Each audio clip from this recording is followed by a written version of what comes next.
कोमल प्रियदर्शन जी की एकलौती बच्ची जिसे वो बहुत लाड़ प्यार से पाल रहे थे। कोमल 7 साल की थी, लेकिन उसके पिता उसे अभी केवल 2 साल की समझते थे। प्रियदर्शन जी का बहुत बड़ा कारोबार था। शहर के बीचों बीच आलीशान कोठी, कई नौकर उनके घर की देखभाल करते थे, कई बड़ी बड़ी गाड़ियां, पैसों की कोई कमी नहीं थी। सुबह कोमल सो रही थी, तभी उसकी मम्मी कविता ने उसे उठाया। कोमल जल्दी से अपने पापा से मिलने आ रही थी, क्योंकि पापा चले जाते हैं फिर रात को देर से आते हैं।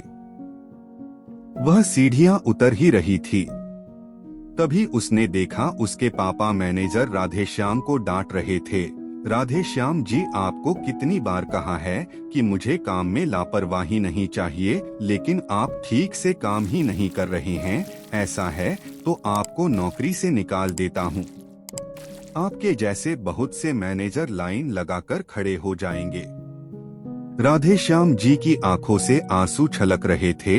उन्होंने गिड़गिड़ाते हुए कहा, सर मेरा बेटा बहुत बीमार था, इसी कारण हॉस्पिटल जाना पड़ा। मुझे काम से मत निकालिए, आगे से ऐसी गलती नहीं होगी।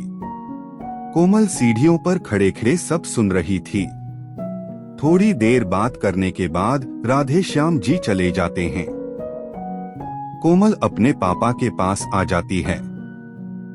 उसे देखकर प्रियदर्शन जी बहुत प्यार से कहते हैं, मेरा बेटा आ गया, आज तो बहुत जल्दी उठ गया।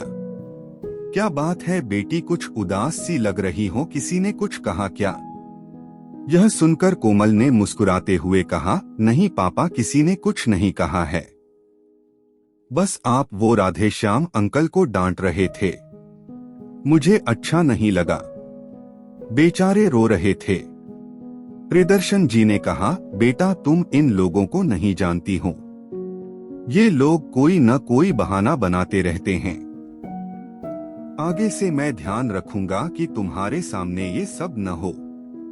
प्रियदर्शन जी बातें कर ही रहे थे, तभी कविता जी ने आकर कहा, चलो आपको ऑफिस के लिए देर हो रही होगी। कोमल को भी तैयार होकर स्कूल जाना है। कुछ देर में कोमल के पापा चले जाते हैं। कोमल भी तैयार होकर स्कूल चल देती है। स्कूल में भी उसका मन नहीं लगता। घर आकर वो अपनी मम्मी को सारी बात बताती है।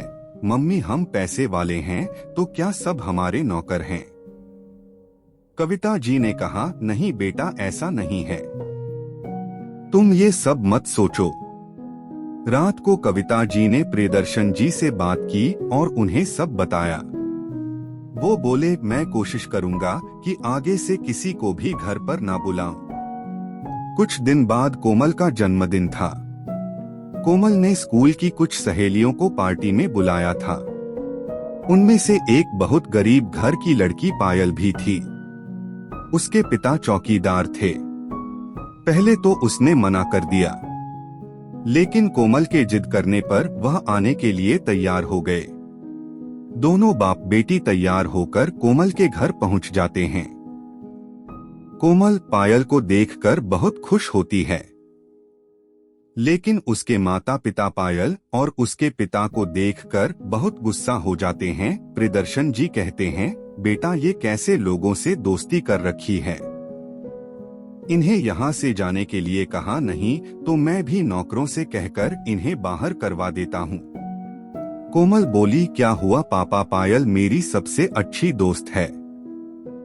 कविता जी कहती हैं, बेटा दोस्ती बराबर वालों में की जाती है, ये हमारे लायक नहीं हैं। इनकी बातें सुनकर पायल और उसके पिता वापस चले जाते हैं। कोमल को ये सब बहुत बुरा लगता है। वह किसी से बात नहीं करती। अगले दिन से वह खाना पीना सब छोड़ देती है। शाम तक उसकी तबीयत खराब होने लगती है। उसके माता पिता परेशान हो जाते हैं। वे कोमल को बहुत मनाने की कोशिश करते हैं, लेकिन कोमल नहीं मानती। वे डॉक्टर को भी बुलाते हैं।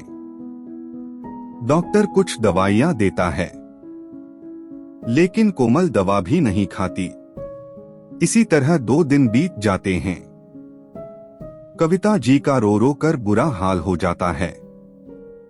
कोमल बेहोश सी होने लगती है। अपनी बच्ची की ऐसी हालत देखकर प्रियदर्शन जी बहुत परेशान हो जाते हैं। बड़े से बड़े डॉक्टर भी जवाब दे देते हैं। कविता जी बहुत मुश्किल से कोमल से बात करती हैं। कोमल उन्हें बस इतना ही कहती है, मम्मी मैं गरीब होना चाहती हूँ, जिससे किसी गरीब का दिल न दुखा पाऊं। यह सुनकर उसके मम्मी पापा को गहरा धक्का लगता है। वे समझ जाते हैं कि उनका गरीबों से भेदभाव ही उनकी बेटी के लिए जानलेवा रोग बन गया है। प्रियदर्शन जी अपनी बेटी से कहते हैं, बेटी आज के बाद मैं किसी का अपमान नहीं करूंगा। कविता जी भी उसे समझाती रहीं। प्रियदर्शन जी उसे छोड़कर स्कूल पहुंच गए। वहां प्रिंसिपल को सारी बात बताई। उसके बाद वे पायल को लेकर उसके घर गए। प्रियदर्शन जी ने कहा, भाई जी मुझे माफ कर दो, मैंने उस दिन आपका अपमान किया था। मेरी बेटी उसी दिन से खाना पीना छोड़कर बीमार पड़ी है। मुझे पर एक एहसान कर दो, मेरे साथ चलो। पायल के पिता पायल को साथ लेकर उनके घर पहुंच गए।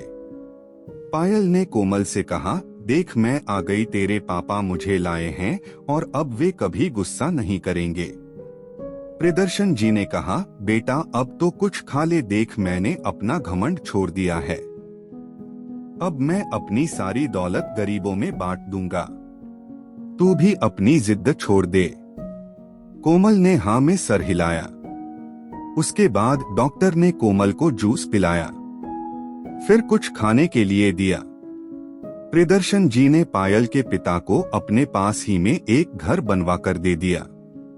उस दिन के बाद से उनको जितना भी फायदा होता, बस अपने खर्चे लायक रखकर सब दान कर देते थे।